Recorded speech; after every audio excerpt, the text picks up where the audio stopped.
Alors, en fait, il y a deux.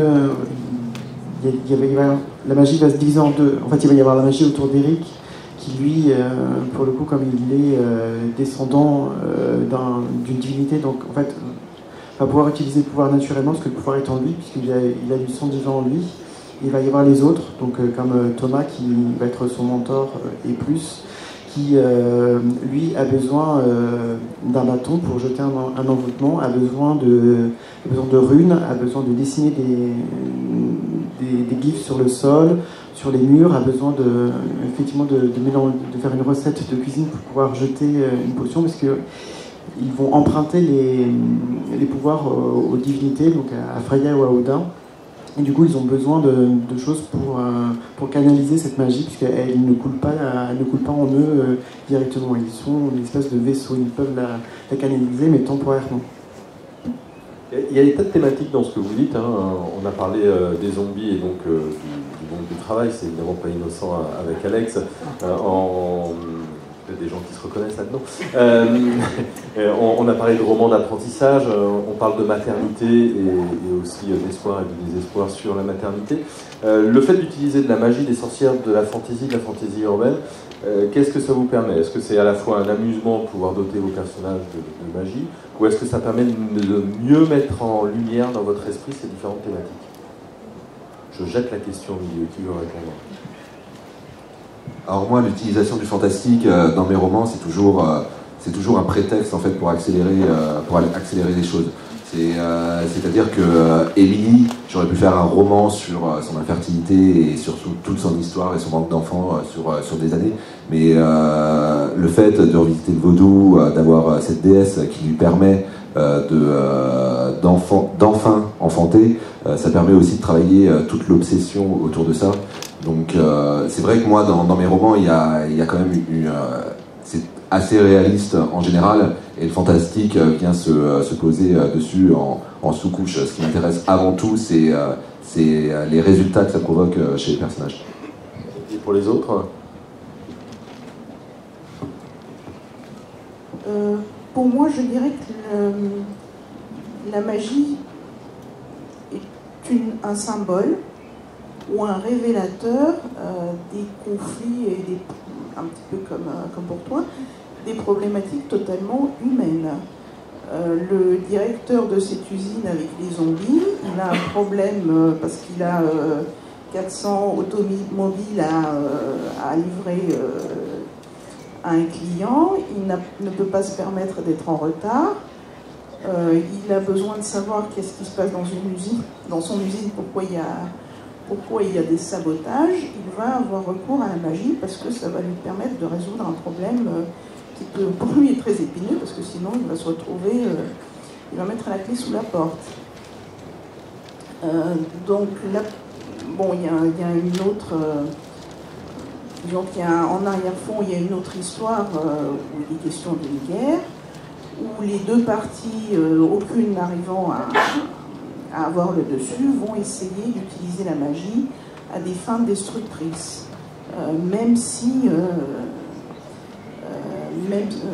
enfin, comme je l'ai dit, si vous jetez directement un sort pour tuer quelqu'un, vous mourrez vous-même, et ben, ils vont former des kamikazes sorciers pour détruire un maximum de soldats de la partie adverse. Donc pour moi, c'est un révélateur. Et d'ailleurs, c'est le cas dans, je crois, dans probablement 90% des romans de fantasy et des contes. La magie, pour la magie, c'est pas très intéressant. La magie, c'est intéressant parce que ça permet de mettre, disons, en valeur des problèmes humains qui sont éternels finalement. Sébastien, même constat pour vous. Je vous interroge souvent, vos romans sur le pitch de départ sont un peu proches.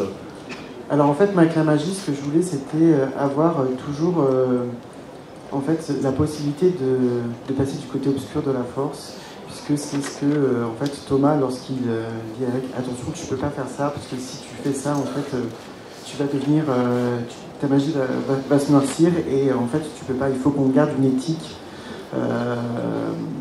Puisqu'il faut absolument que les humains n'apprennent pas qu'on est là.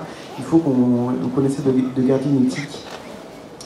Donc en fait, c'était voilà, pour être toujours en fait sur la lame du rasoir, en permanence à chacun des choix d'Eric, de se dire est-ce que je vais pas trop loin, et toujours parce que c'est un garçon qui n'est vraiment pas sûr de lui. À chaque fois qu'il fait quelque chose, puisqu'on lui dit attention, si tu fais ça, tu vas tomber du côté obscur. À chaque fois il se dit zut, ça vient Star Wars ce truc, je veux pas, je veux rester qui je suis. J'ai pas envie de plus contrôler ce que je fais.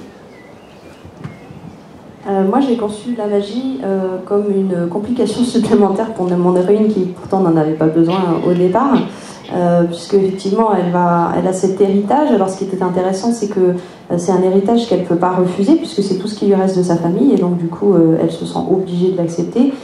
Et en même temps, bon, évidemment, c'est absolument incroyable, mais c'est pour moi une dimension supplémentaire dans la mesure où elle a des problèmes très contemporains, hein, de jeune fille voilà, qui veut faire des études et tout ça, et comment elle gère l'héritage magique et tout cet apprentissage, alors même que déjà sa vie était quand même assez compliquée comme ça. En plus, encore une fois, comme je disais, elle fait une rencontre avec un beau garçon, et c'est évidemment le garçon qu'il ne fallait pas dans la ville. Enfin, bon, j'aimais bien multiplier un peu toutes ces thématiques pour voir comment elle s'en sortait, parce que je l'ai appelée Assia, et pour moi c'est un personnage qui est proche de l'acier, donc quelles que soient les tourmentes, voilà, elle s'en sort toujours, quoi.